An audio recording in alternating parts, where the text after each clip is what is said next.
So just wanted to introduce myself from Encina. So Carlo Badiola, represent the technology and engineering. As Richard was mentioning, our focus for Encina is certainly developing our asset in Pennsylvania. And where we focus on is really, I think we can all appreciate that there's various qualities of mixed plastic waste. And maybe our focus is really understanding the deep domains of the quality, the different resin forms, all the different mixed streams and composites to different components, all the way to how do we convert that to a basic chemical product.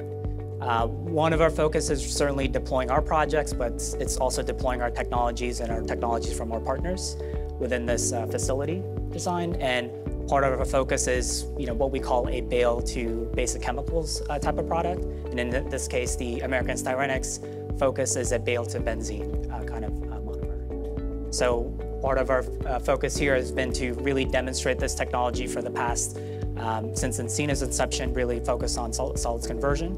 And then from the subsequent years, really deploying our asset as well as address the global need and the global capacity of, let's say, the mismanaged streams in the space. I guess, what do you see as, so you've clearly established a partnership with AmSty, you have partnerships that you are probably developing or already have in place with other, and there's been a lot of effort to scale the technology and the company up, right? So I guess, what do you see as like the key challenges for you and your technology, let's say in the next 18 months or so, or maybe towards broader commercialization? So, Carlo, you actually came from Exxon to your current role, and actually Exxon's also moved quite quickly in this space, right? They've announced an investment in pyol recycling. I guess, how do you see technology development in this space at a small startup relative to what you saw, let's say, at a large company? Sure.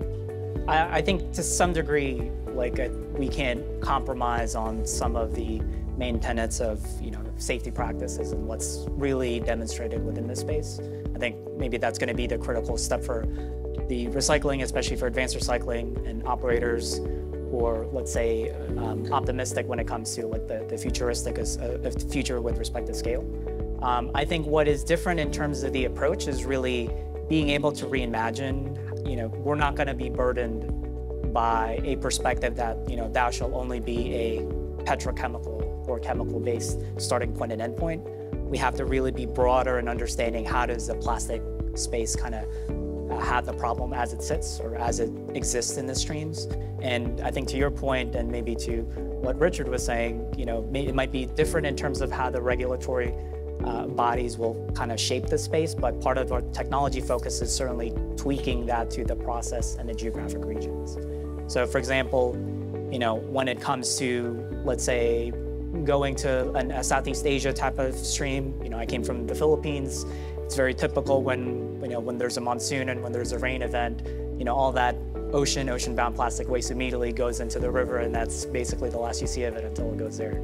And that's something we have to really address, but I think if you try to start to unravel a lot of those experiences, you'll find that the infrastructure and all the different frameworks are really different when it comes to, let's say, solving a US-based plastic stream. So it's really making the tweak in that process and really being able to get to the heart or get to the core part, but then a lot of this is really coming up with a holistic picture from front to back.